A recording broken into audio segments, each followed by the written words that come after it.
अब supreme court के सामने ये 6A चैलेंज में था। उसके दो कारण थे। एक तो 6A के कारण एक तो आसाम अकॉर्ड का भी उल्लंघन होता है। बीजेपी की सरकार ने मुस्लिमों को छोड़कर बाकी जो माइनॉरिटी है, जैसे सिख है, बुद्धिस्ट है, जैन है, जो भी माइनॉरिटी बाकी है, क्रिश्चियन है, एग्लो इंडियन है, अगर वो 2014 के पहले 31 दिसंबर आए हैं तो वो सिटीजनशिप के लिए पात्र बन सकते। ये 6A का मेन क्रक्स रहा। जनवरी 1966 से लेकर जो मार्च 25 1971 तक बांग्लादेश में आए, उनको फेज वाइज एक तरह की नागरिकता प्रदान की जाएगी। मतलब मार्च 1971 ये लगभग लास्ट डेट रहा और कट ऑफ डेट थी वो 1966 से 1971 तक। 71 जी।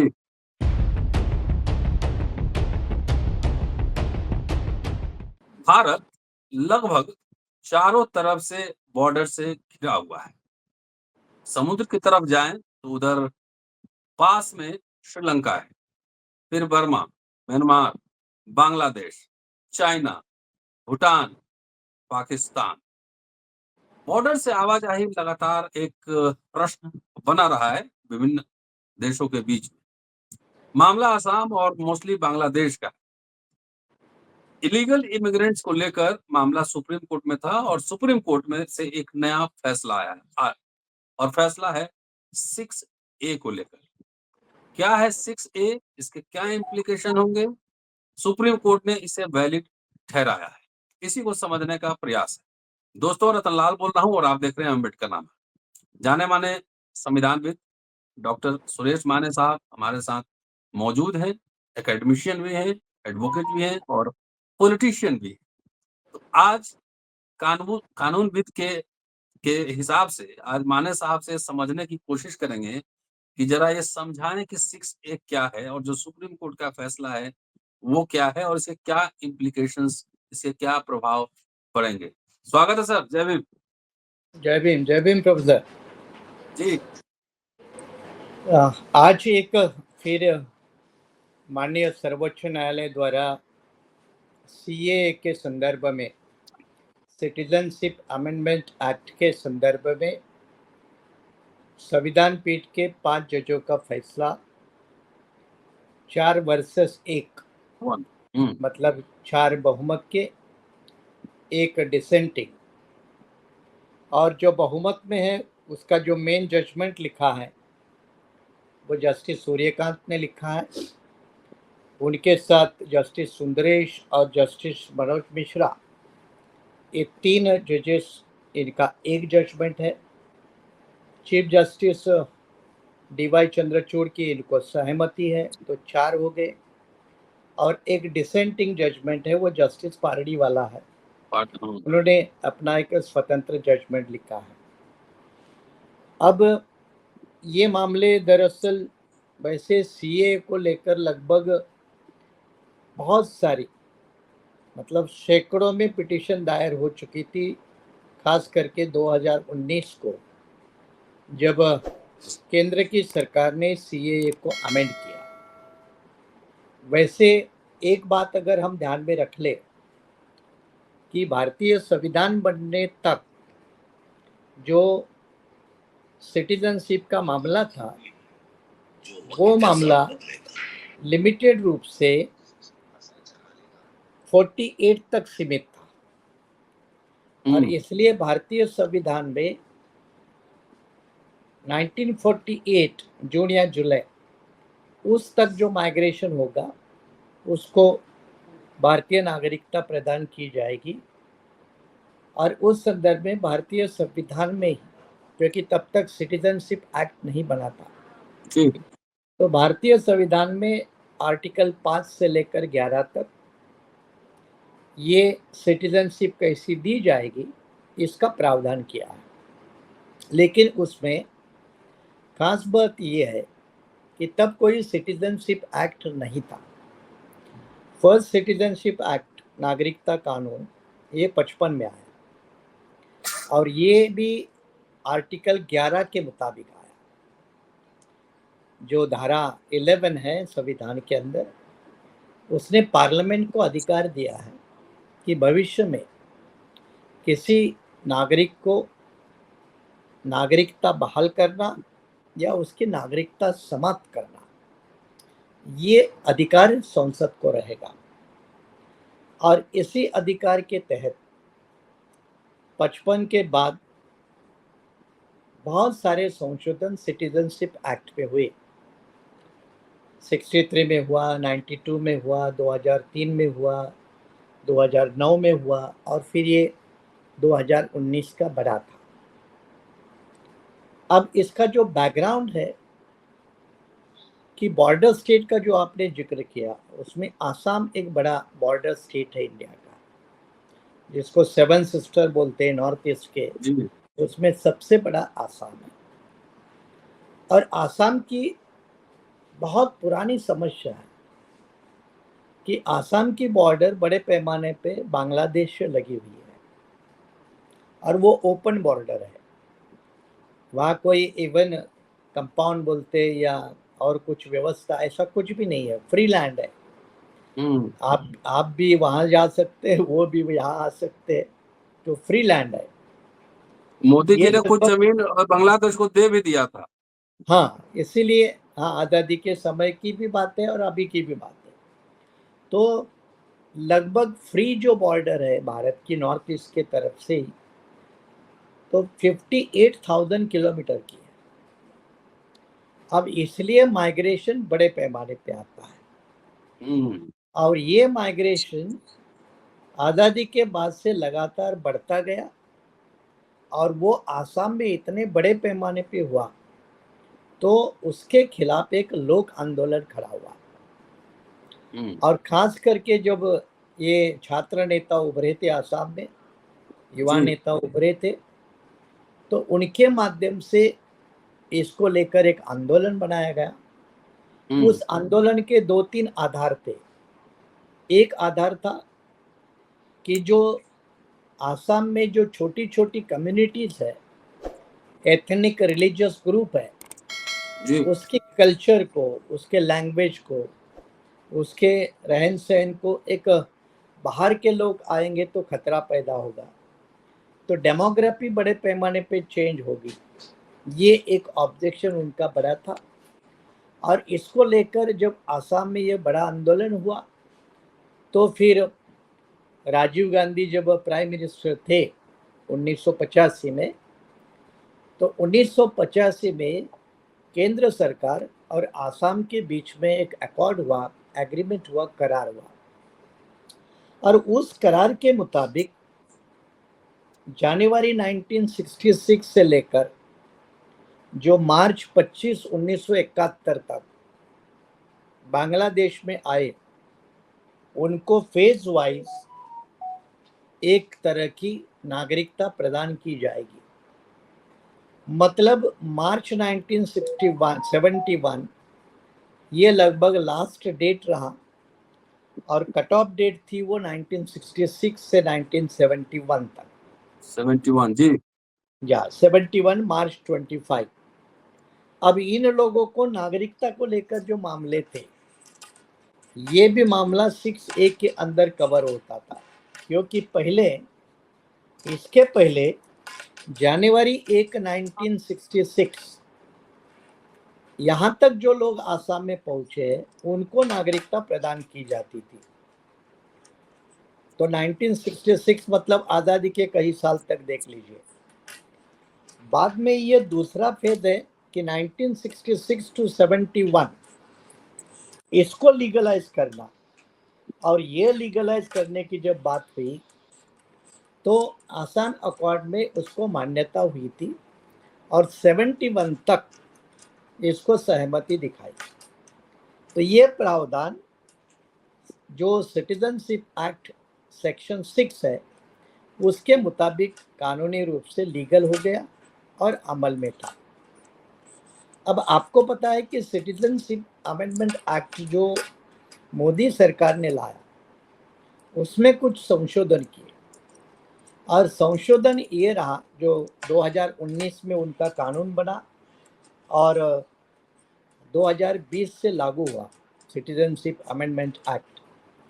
और उसके मुताबिक क्या हुआ कि मोदी सरकार का एजेंडा ये रहा कि आसाम के साथ जो भी बॉर्डरिंग स्टेट है वहाँ अगर इमिग्रेशन बड़े पैमाने पे होता है तो उसकी डेडलाइन होगी 31 दिसंबर 2014।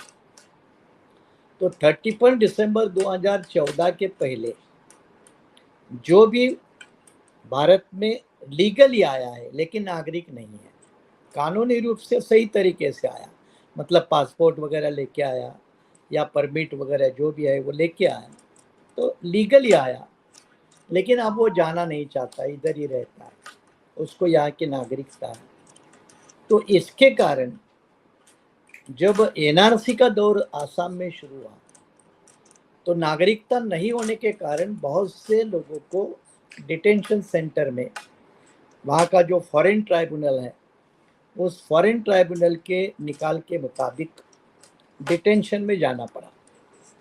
ये आंकड़े की भी सुप्रीम कोर्ट ने सरकार से मांग की कि ऐसे कितने लोग अभी भी है। तो सुप्रीम कोर्ट ने जो आंकड़ा दिया है वो लगभग 97 लाख या 97,000 के पास है, मतलब लगभग 1 लाख के नज़दीक डिटेंशन सेंटर वाले जो डिक्लेयर हो चुके हैं फॉरेनर करके, उनका आंकड़ा है। तो ये 2014 तक जो आने वाली बात थी वो सिर्फ बांग्लादेश नहीं है, तो बांग्लादेश के साथ पाकिस्तान है, पाकिस्तान के साथ अफगानिस्तान है। अब ये तीनों देशों से जो इमिग्रेंट आए वो विवादास्पद मुद्दा था, क्योंकि ये धर्म के आधार पर इमिग्रेशन को अलाउड करना, इमिग्रेंट्स को अलाउड करना, ये मुद्दा बना। और भारतीय संविधान के मुताबिक धर्म के आधार पर ना नागरिकता दी जाती है ना छीन जाती है, इस तरह की सेक्युलर कंट्री होने के नाते कंसेप्ट है। लेकिन इन्होंने, बीजेपी की सरकार ने मुस्लिमों को छोड़कर बाकी जो माइनॉरिटी है जैसे सिख है, बुद्धिस्ट है, जैन है, जो भी माइनॉरिटी बाकी है, क्रिश्चियन है, एग्लो इंडियन है, अगर वो 2014 के पहले 31 दिसंबर आए हैं तो वो सिटीजनशिप के लिए पात्र बन सकते। ये 6A का मेन क्रक्स है। मूलभूत रूप से 6A का मकसद 1971 के बाद जो इलीगल थे या है उनको लीगलाइज करना, क्योंकि आसाम अकॉर्ड के मुताबिक मतलब चाहे उसमें हिंदू भी हो मुसलमान भी हो, कोई भी हो, नहीं, मुसलमान को अलाउड नहीं है ना।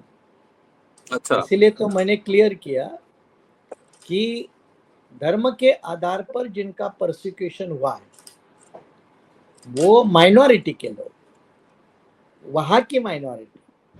अब वहां की माइनॉरिटी हिंदू भी हो सकती है, लेकिन मुस्लिम छोड़कर मुस्लिमों को उसमें शामिल नहीं किया।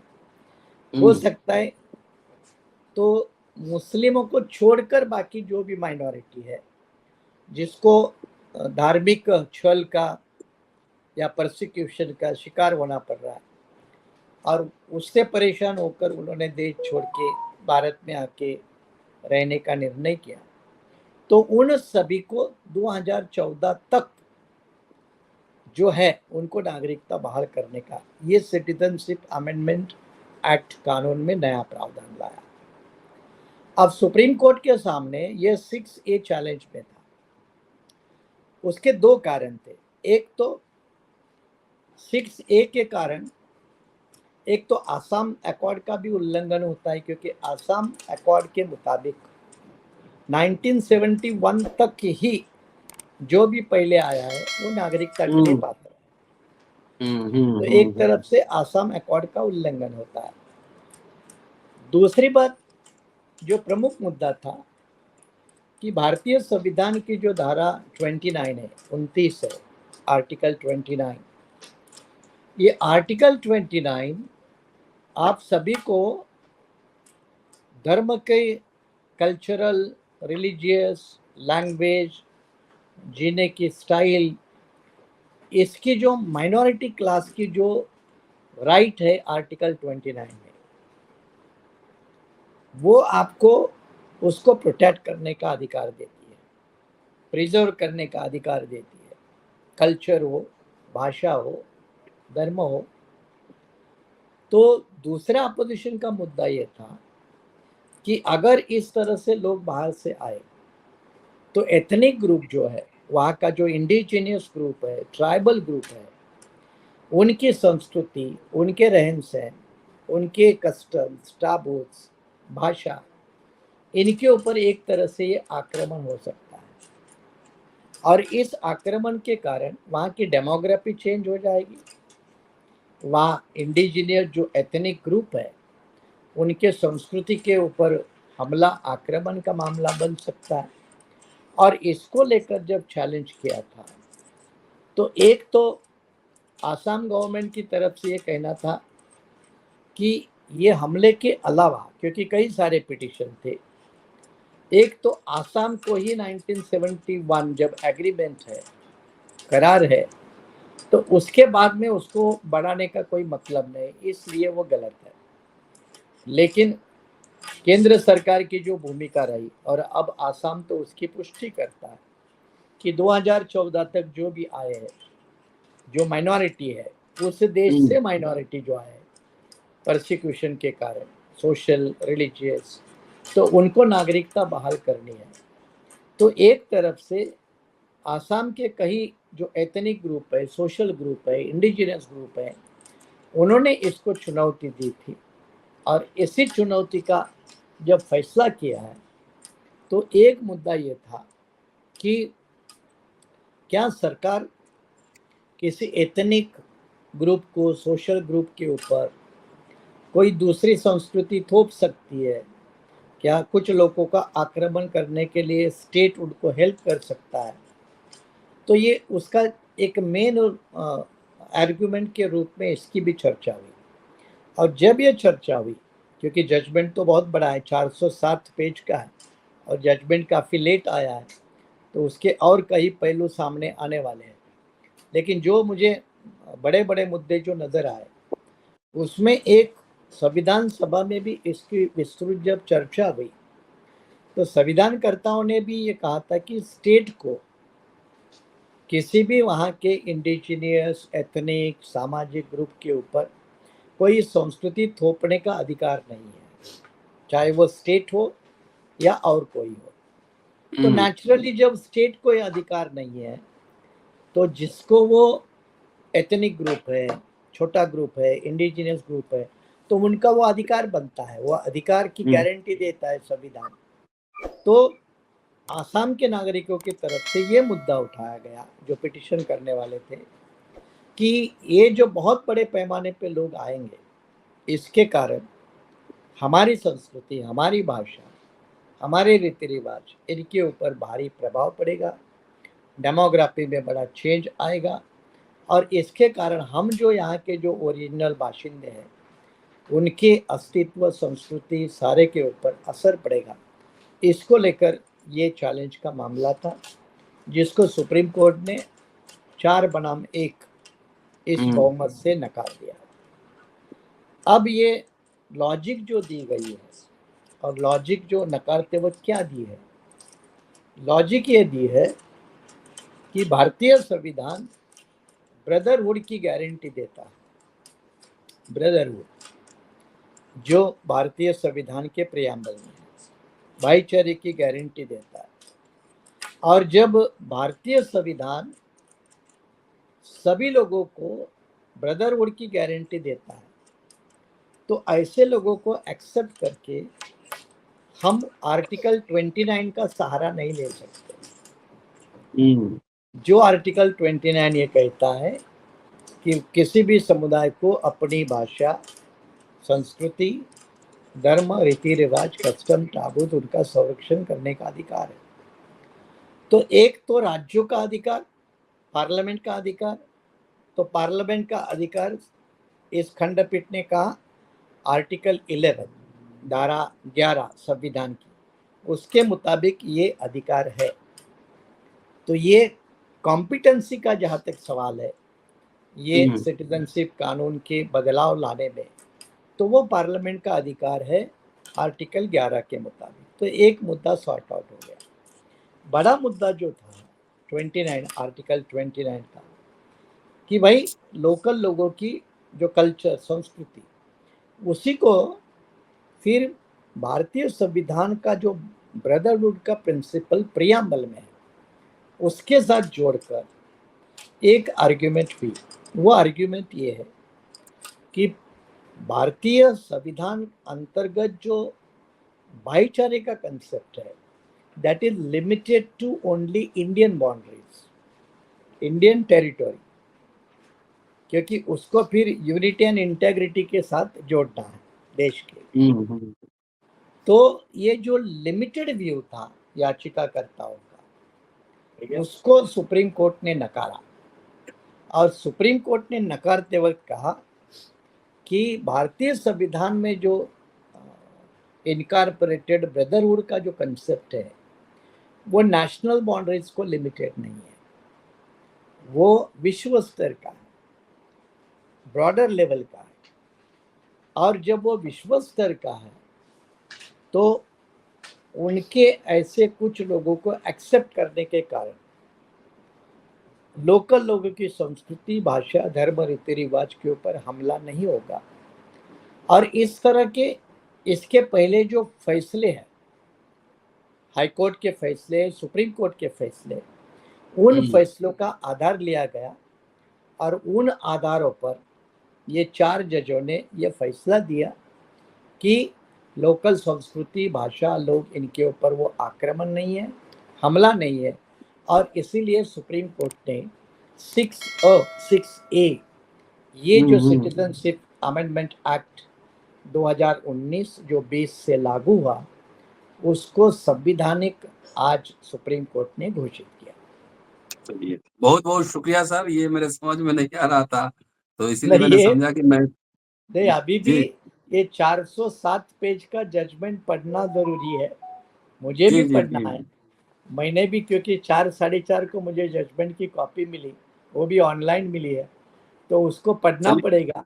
और पढ़ने के बाद अगर कुछ मुद्दे उभरते हैं तो फिर हम उस पर चर्चा करेंगे। दोबारा चर्चा करेंगे। जी शुक्रिया सर, आपका थैंक यू सर, शुक्रिया। Thank you sir.